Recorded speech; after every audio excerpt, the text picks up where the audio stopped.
حضرت محمد صلی اللہ علیہ وآلہ وسلم نے فرمایا، مومن کا جی کبھی بھی خیر کی باتیں سننے سے نہیں بھرتا یہاں تک کہ جنت اس کا ٹھکانہ بن جائے۔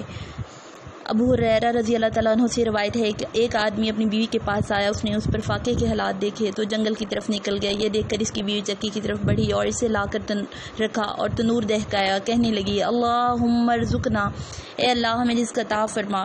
اس نے دیکھا تو اچانک پیالہ بھرا ہوا تھا، وہ تنور کے پاس گئی تو وہ بھی بھرا ہوا ہے۔ اتنے میں اس کا شوہر واپس آ گیا اور کہنے لگا کہ میرے بعد تمہیں کچھ حاصل ہوا ہے؟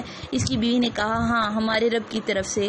چنانچہ وہ اٹھ کر چکی کے پاس گیا، نبی کریم صلی اللہ علیہ وسلم سے یہ واقعہ ذکر کیا گیا تو آپ صلی اللہ علیہ وآلہ وسلم نے فرمایا، اگر وہ چکی کا پارٹ نہ اٹھاتا تو وہ قیامت تک گھومتی ہی رہتی۔